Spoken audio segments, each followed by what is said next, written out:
Hello my dear friends, you're in the Military Summary channel, and today we will discuss the situation in Ukraine on the 23rd of August of 2025. Today we have a lot of very interesting updates, so let's start. And first we're going to talk about the Zaporizhzhia direction, where the Russians most likely were forced to stop their Zaporizhzhia offensive operation. I would like to remind you that during the previous days we got lots of updates on how the Russians were moving in the western direction from the settlement of Privutne, Levadne towards the villages of Poltavka and Olgovske. Furthermore, during the previous days we got lots of reports that the Russians were advancing in the direction of Uspenovka, and of course we were talking a lot about clashes between the villages of Kamyshevach and Novoselka. The Russians of the group of forces east were advancing in the western direction, and as we discussed in the previous videos, the most important task was to cut R85 road between the cities of Pokrovsk and Gulyai-Polya. This offensive operation could lead to complete collapse of the entire Ukrainian, let's say, Zaporizhzhia defensive, but now we see that the Russians are forced to stop, or at least to slow down, or at least to change their plans. And this happened right after the Ukrainians launched their own counter-offensive operation in the western Donetsk region, and as a result of clashes during the previous 4 days, the Ukrainians, as we can see, managed to improve their position significantly. The villages of Alexandra, Andreevka, Klivtsova, Tolstoy, and Zelyony Gai most likely were recaptured by the Ukrainians. The Ukrainians in this counter-offensive operation used units of the 5th Heavy Mechanized Brigade, Ukrainians of 37th Marine Brigade, and Ukrainians used forces of 141st Brigade as well. So very powerful counter-attack, and now most likely the Russians are forced to redeploy their units from the Zaporizhzhia direction back again in the northwestern direction with the purpose to stabilize the situation. As for the previous 24 hours, we haven't received anything about changes on the ground, which means that most likely the Russians managed to stop the Ukrainians as well.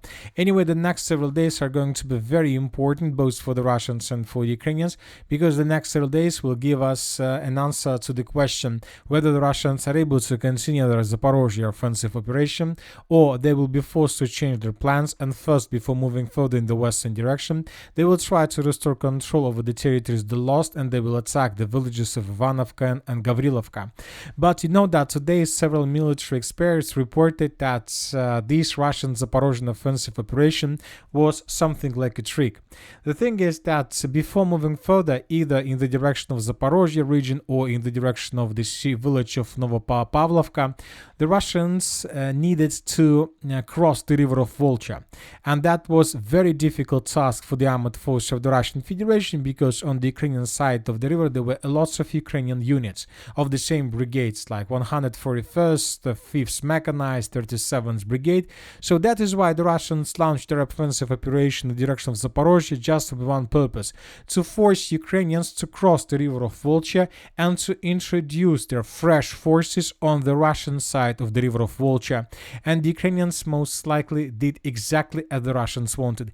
The Ukrainians redeployed their forces back to this pocket, restored control over these villages, and now these units and these forces right in front of the Russians on the Russian side of the river, which means that it will be much more easier for the Russians to damage or even to defeat these brigades here before moving further on the Ukrainian side of the river of Volcha. So a very interesting situation. It looks like a very interesting plan, but obviously as for now it's very early to make any conclusions. We need to wait for additional time, and we will understand whether it was a real tricky operation or not only in case if Russians will restore control over the territory and will cross the river of Volcha and will continue their offensive operation, but this time in direction of the villages of Gavrilovka and Ivanovka, which are located on the Ukrainian side of the river.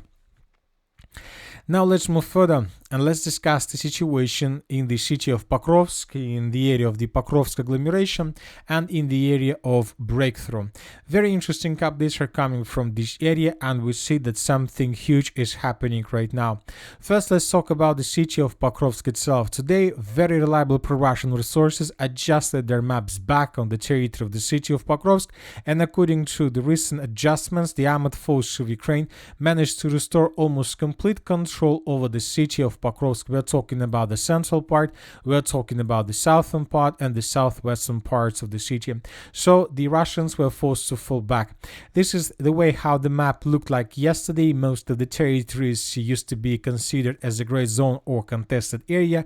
Now, according to the same resources that colored these territories in Russian favor several weeks ago, now they colored these territories under complete Ukraine control, and we did the same.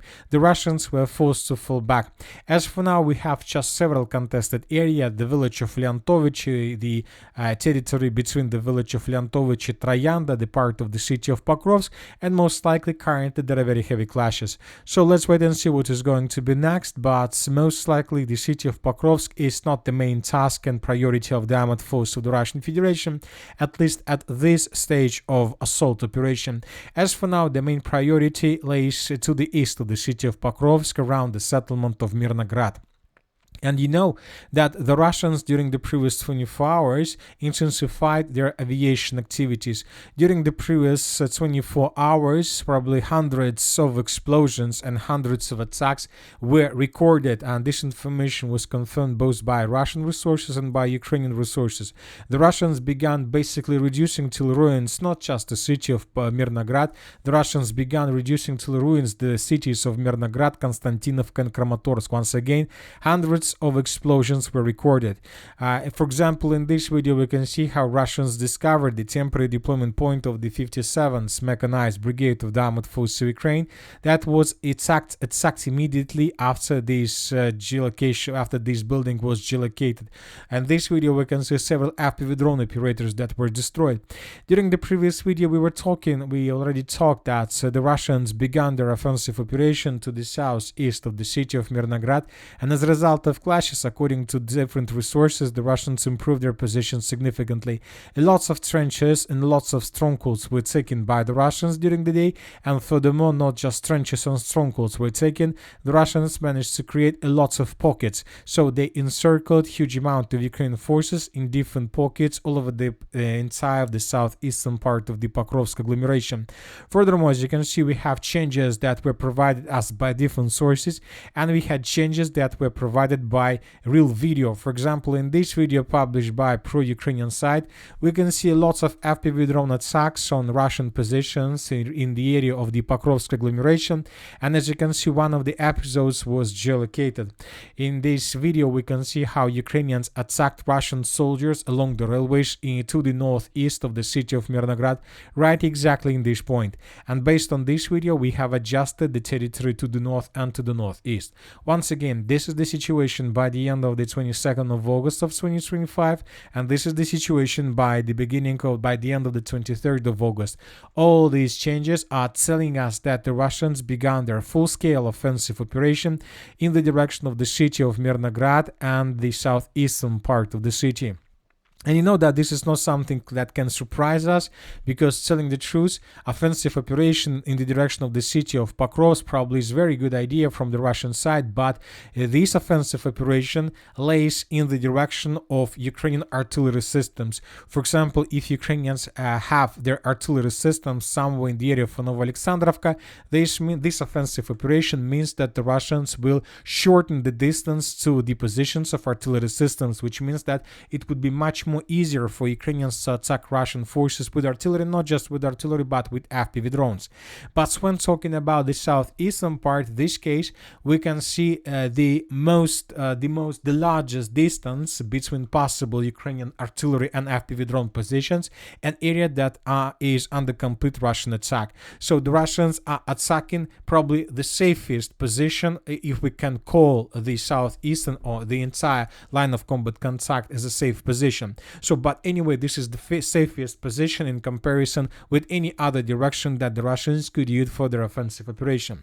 But another important thing is an important question: why the Russians did start their offensive operation today? Why the Russians haven't finished the battle for the settlements of Rodinskaya? Why the Russians haven't moved further in the, let's say, western direction to get better positions in the area of Belitska, Rodinskaya, and so on? So it seems that the Russians launched their offensive in the direction of Mirnograd when the situation for this wasn't completely prepared. Probably we can have lots of explanations of this. Probably the most important explanation is that despite the fact that the Russians haven't taken under control the village of Rodinsk and Belitska, they managed to shorten the distance as close as possible and basically to establish complete FPV drone control, artillery control, probably maybe even physical control with sabotage and reconnaissance group. So obviously the Ukrainians currently have no possibilities to use this road for supply and support. So most likely this is the reason why the Russians decided, if they have already cut the supply line, not physically but at least with distance, and they see that the Ukrainians don't use this road anymore, they believe that maybe this is enough to begin their offensive operation inside of the city itself. Another important thing why the Russians began their offensive operation in the southeastern part of the city of Mirnograd is that today is the 23rd of August of 2025, and just in a week we're gonna see autumn, real autumn. I'm not talking about timings that the Russians have timings and plans to take the Pokrovsk agglomeration, let's say, before the beginning of autumn. It's not about this. I'm talking about completely different weather. Summer is summer. It's hot weather, good weather, when you can sleep in the fields, when you can sleep in trenches, when you can stay, let's say, not in the buildings, but under the open air 24 hours, 7 days a week without any problems. You will not freeze, you will not suffer problems, you will not suffer anything. You will be able to do anything you want. But we are entering the cold period of time of the special military operation. We are talking about autumn, we are talking of course about winter. So that is why it's time to start thinking about this. It's time to start thinking how to provide Russian soldiers with roof, with basements, with different constructions, with different places where they can stay during the cold period of time of the special military operation. And as for the current pace, as for the current, let's say, situation and phase of the special military operation, when talking about the Ukrainian side, it's not even matter whether the Ukrainians are able to hold their lines in the city of Pokrovsk. For now, the most important thing for Ukrainians is to hold the entire agglomeration before winter comes and not to allow the Russians to enter the city during this period of time. Because if Russians, let's say, before real winter and real cold comes, are able to take under control, let's say, this part of the city of Mirnograd, not the entire one, but at least, for example, 50 or 60%, this will give the Russians probably the best chances to finish the battle, maybe for the entire agglomeration before December, or probably by the end of November, or maybe even by the beginning of November. But the most important, they will suffer less losses. If they, let's say, answer the final part of the battle for agglomeration when winter comes, they will suffer much more losses in comparison with the current situation. So that's it. It's just probably an attempt to get the roof below your head, above your head in coming days, and nothing more. Now let's move further. Another important thing is coming from the Konstantinivka direction, where the Russians also continue their offensive. If you remember, during the previous video, we talked that according to information we have, according to sources on the ground, fiery hell in Kramatorsk, strikes on Ukrainian targets. 30 explosions in 72 minutes thundered in Kramatorsk, the city council first reported. That took place during the night between the 22nd and 23rd of August. Later, we got report that local sources reported that about 40 bomb strikes have already been carried out. So as we understand, during the previous 24-48 hours, the Russians were bombing and attacking the city of Pokrovsk, the city of Konstantinivka, and the city of Kramatorsk. We've just discussed videos published from Mirnograd. Now let's talk about videos that were published from the city of Konstantinivka. And this is the first video. Here we can see industrial zones, here we can see barracks, here we can see hangars that were attacked by Russians during the previous day, just with one purpose: to destroy as many as possible temporary deployment points and positions of the armed forces of Ukraine on the territory of the city of Konstantinivka. All these attacks have just one purpose: to destroy Ukrainian manpower, and the Russians have this purpose because they are at active phase of assault operation. The Russians understand that the battle for these two cities are about to start. And when talking about the city of Kramatorsk, today pro-Russian resources published this video, very important one.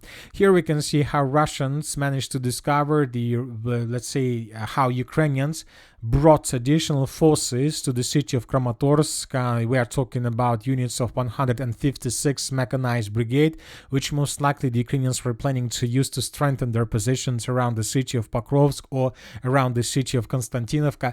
But as soon as the Russians discovered positions of the armed forces of Ukraine, they began bombing this territory with Geran drones and with aviation bombs. The Russians reported that dozens of bombs they used during the previous 24 hours.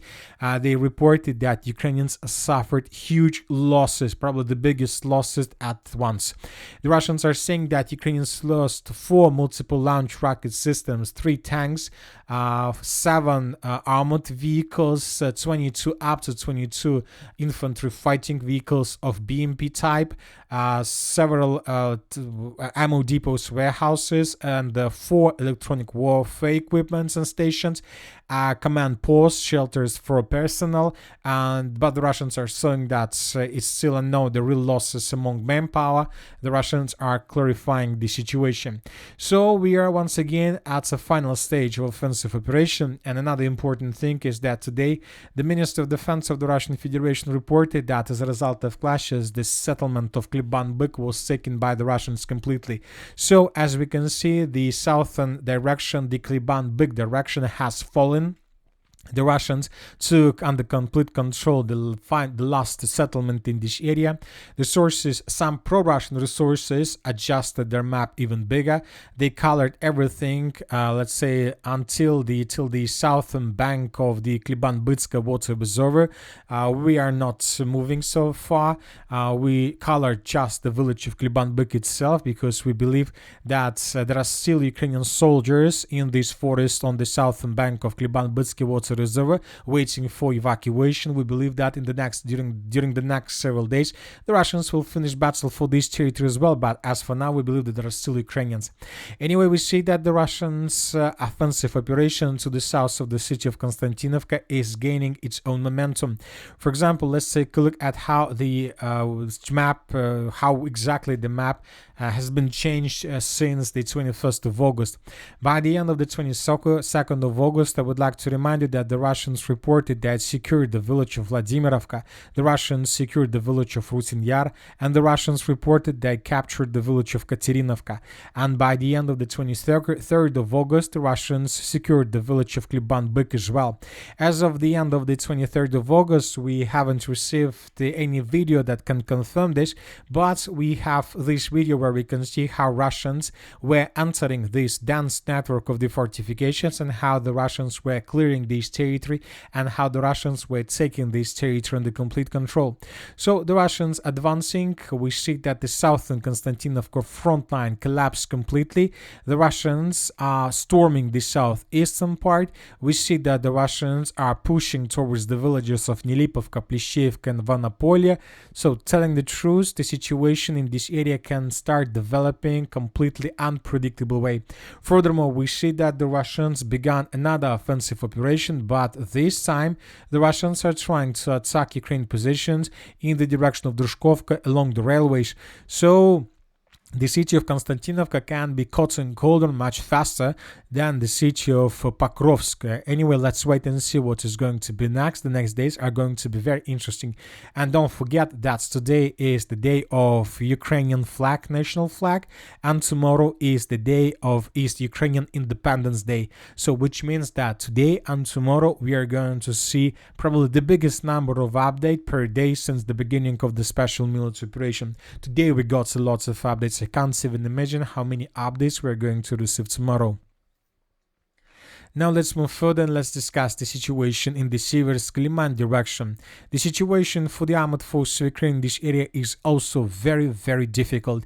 And now we can say with 100% confidence that Ukrainians were completely defeated on the territory of the Serebryanka forest. During the previous 48 hours, the Russians have shown us the biggest progress on the ground since the beginning of the special military operation. This is the situation by the end of the 21st of August. August. By the end of the 22nd of August, the Russians managed to break through Ukrainian defense to get the river of Zherebets and to cut the rest of Serebryanka forest in two pieces.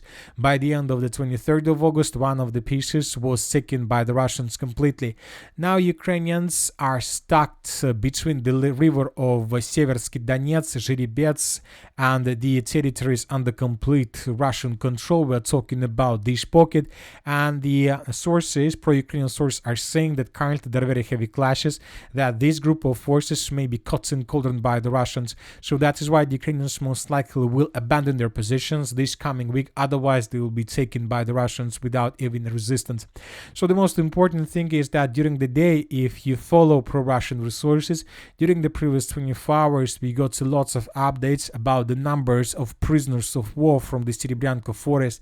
We have several articles. Sometimes the Russians capture 5 Ukrainian soldiers, sometimes 10, and there were let's say cases when Russians captured 20 soldiers at once. So Ukrainians were completely defeated in the Serebryanka forest, and now they're trying to evacuate and regroup themselves towards the village of Yampol with the purpose to hold the lines along the settlements of Lyman, along the settlement of Yampol, and of course Dronovka, Siversk. So this is the current defense belt that Ukrainians will try to hold for as long as possible, but telling the truth, it seems that the Russians are planning to break through this direction, through the settlement of Yampol, Dronovka, and to attack the city of Siversk even from behind. So this might be the biggest disaster ever since the beginning of the special military operation, because if Siversk falls, it will be very difficult to predict how exactly the situation will develop further. The Russians can begin offensive operation in the direction of the city of Slaviansk very fast, without stops, and the battle for Slaviansk can start even earlier than the battle or the end of the battle for the city of Pokrovsk. Now the situation is the phase when it's very difficult to predict any further steps from Russian and Ukrainian sides. Another important statement from the Lyman direction is that the Russians, as a result of clashes, managed to establish complete control over the village of Serednya, which is located along the river of Nitris between the settlements Shandrigolova and Karpovka. This territory was taken by the Russians by the group of forces west by the end of the 23rd of August of 2025, and the Minister of Defense reported about this. Very important progress on the ground, because from these positions the Russians also can advance in any direction. They can attack further in the direction of Studionak and even further in the direction of Rubtsy Lazova with the purpose to cut Ukrainians from supplying support who are currently located in the Barova pocket. So everything is possible. The Russians can advance further in the western direction even before the Russians begin offensive in the direction of Lyman. If Russians take these territories under control and force Ukrainians to fall back, this can lead to completely unpredictable consequences for Ukrainian contingent on the Russian side of the river Oskol. So the situation is very complicated, as we can see, and it seems that Ukrainians for now haven't still found any solution how to stabilize the situation and how to control, how to return the situation to be controllable as it used to be. And that's it for today. Military Summary channel reminds to we condemn any violence in the world. Thank you for your watching. Subscribe to my channel, put your likes, join my Patreon, and have a good day. Bye bye.